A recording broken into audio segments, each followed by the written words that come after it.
The American Midwest is no stranger to the fury of nature. Yet, the recent tornadoes that ripped through Kentucky and Missouri have left behind a trail of devastation unlike anything seen in recent memory. Homes have been reduced to rubble. Businesses lie in ruins. Lives have been tragically cut short. The storms, which struck on the evening of May 16th and into the early hours of May 17, 2025, carved a path of destruction across multiple states. Kentucky and Missouri bore the brunt of the tornado's wrath, leaving communities reeling in shock and disbelief. The scale of the damage is staggering, a grim testament to the raw power of these deadly twisters. As dawn broke on May 17th, the true extent of the devastation became horrifyingly clear. Twisted metal, shattered glass, and splintered wood littered the landscape. The air was thick with the smell of damp earth and the acrid tang of smoke from smoldering debris. For many, the scenes that greeted them were nothing short of apocalyptic. The human cost of these tornadoes is heartbreaking. As of May 18, 2025, at least 27 people have been confirmed dead across multiple states. Kentucky has suffered the heaviest toll, with 18 fatalities reported. In neighboring Missouri, the death toll stands at 7, including a tragic incident where a church steeple collapsed in St. Louis, claiming the life of a ministry leader. The injuries paint an equally grim picture. Dozens of people have been injured, some critically. Hospitals across the affected areas are struggling to cope with the influx of patients, many suffering from trauma, broken bones, and lacerations. The emotional toll on survivors, first responders, and medical personnel is immeasurable. Beyond the human cost, the economic impact of the tornadoes is significant. Thousands of homes and businesses have been damaged or destroyed. Power outages have left hundreds of thousands in the dark, crippling essential services and disrupting daily life. The road to recovery will be long and arduous, requiring a massive coordinated effort from government agencies, aid organizations, and communities themselves.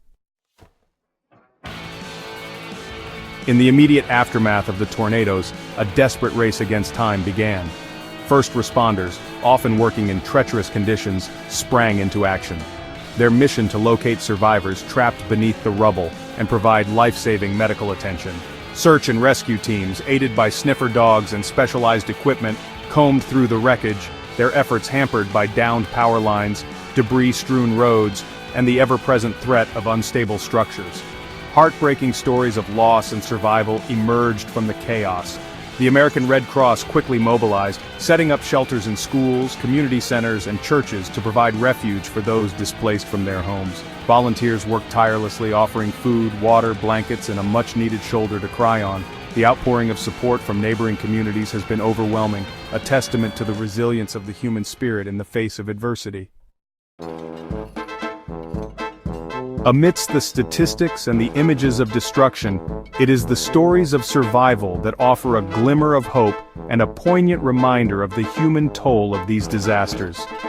Sarah Miller, a young mother from London, Kentucky, huddled in her basement with her 2 children as the tornado tore through her neighborhood. It sounded like a freight train, she recalled, her voice trembling. "I just held my babies tight and prayed." Their home was reduced to rubble, but miraculously, they escaped with only minor injuries. John Davis, a retiree from St. Louis, wasn't so lucky. He rode out the storm in his bathtub, his entire house shaking violently. When the storm passed, he emerged to find his roof gone, his belongings scattered, and his neighborhood unrecognizable. "I've lived here my entire life," he said, his voice laced with disbelief. "I never thought I'd see anything like this." Section 5. Picking up the pieces. While the immediate focus is on rescue and relief, the long and arduous task of rebuilding shattered lives and communities has already begun. Local authorities, overwhelmed by the scale of the disaster, have appealed for federal aid. Kentucky Governor Andy Beshear, his voice thick with emotion, declared a state of emergency, describing the tornadoes as the most devastating in the state's history. "We will rebuild," he vowed. "We will be there for our people. The road to recovery will be long and challenging. Clearing debris, restoring power, and rebuilding homes and businesses will require a massive coordinated effort. The emotional scars of this disaster will likely take far longer to heal. Yet, amidst the devastation, the spirit of resilience shines through. Section 6. A city under siege. St. Louis, Missouri, a city accustomed to dealing with severe weather, found itself grappling with the aftermath of one of the worst tornadoes in its history. The storm, packing winds estimated at up to 150 miles per hour, cut a swath of destruction through the city's heart. The iconic Gateway Arch stood unscathed, a symbol of the city's enduring spirit. But elsewhere the damage was widespread. Thousands of homes and businesses were damaged, trees were uprooted, power lines lay tangled like fallen spiderwebs, and debris littered the streets. St. Louis Mayor Kara Spencer, her voice somber, described the destruction as truly horrendous. A citywide curfew was imposed to prevent looting and ensure the safety of residents. The city's emergency services, stretched to their limits, worked tirelessly to clear debris, restore power, and provide essential services. Section 7. A changing climate. As the initial shock subsides, questions are being raised about the role of climate change in the increasing frequency and intensity of extreme weather events like these deadly tornadoes. Scientists have long warned that a warming planet could lead to more extreme weather events, including more powerful tornadoes, heavier rainfall, and more intense heat waves. While it is difficult to attribute any single weather event directly to climate change, the overall trend is clear. Dr. Jennifer Francis, a leading climate scientist, points to the warming of the Arctic as a potential factor in the increase in extreme weather. As the Arctic warms faster than the tropics, she explains, it weakens the jet stream, making it more likely to stall or meander, which can lead to prolonged periods of extreme weather. Section 8. The long road ahead. The road to recovery for Kentucky, Missouri, and the other affected states will be long and challenging. The immediate priority is to provide shelter, food, and medical care to those who have lost everything. But the long-term task of rebuilding homes, businesses, and lives will require a sustained effort. The federal government has pledged its support, with President Biden promising swift action on disaster relief funds. But the true measure of recovery will be in the resilience of the communities affected.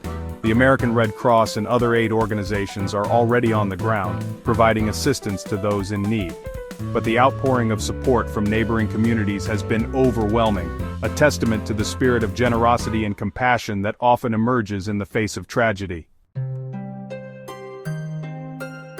Section 9. Staying prepared. As the cleanup continues and communities begin the long process of rebuilding, it is a stark reminder of the importance of being prepared for severe weather events. Tornadoes are a fact of life in many parts of the United States, and knowing what to do when a tornado strikes can mean the difference between life and death.